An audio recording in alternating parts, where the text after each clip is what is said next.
Hér er ég með verkefni þar sem við ætlum að sjá áhrif segulsviðs og rafmagns.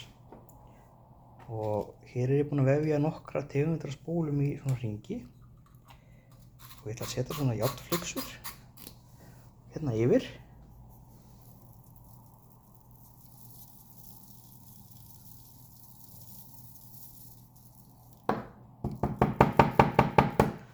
Svona, og ég þarf að súma aðeins nær, þannig þetta sé ekki bara nokkuð gott. Svona.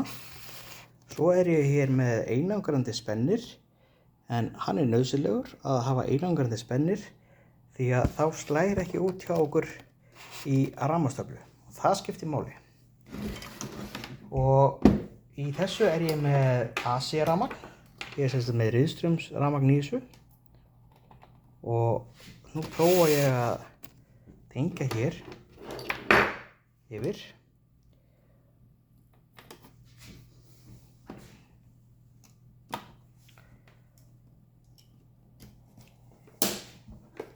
Og við skulum sjá hvernig þetta hegðar sér. Leið og þetta fær 110 volt á sig.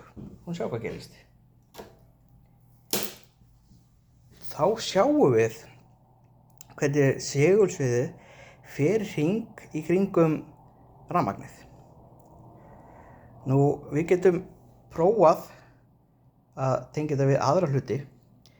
Til dæmis ef við tengjum þetta hérna megin. Nú ætlum við að byrja aftur upp nýtt.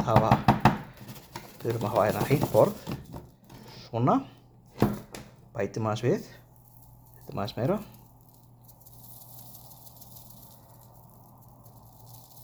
Sjáum hvað gerist ef við tengjum hann hér, hvort að við sjáum eitthvað.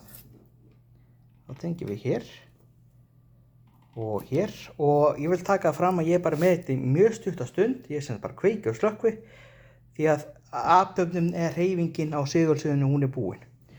Núna kveiki ég og þarna sjáum við sem sagt bylgjurnar mun frekar hvernig segulsviðið fer inn í hring og enda síðan hér í beygju.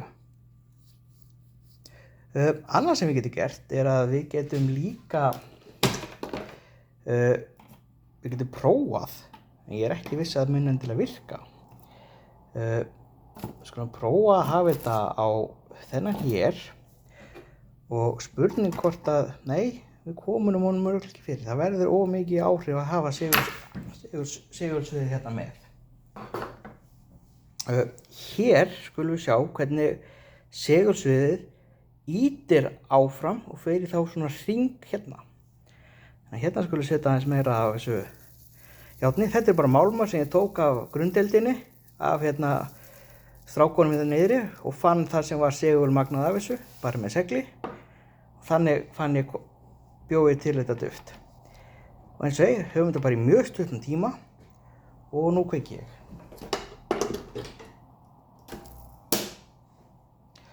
Hérna sjáum við hvernig segulsviðið fór hérna inn og mynda þessa hringi.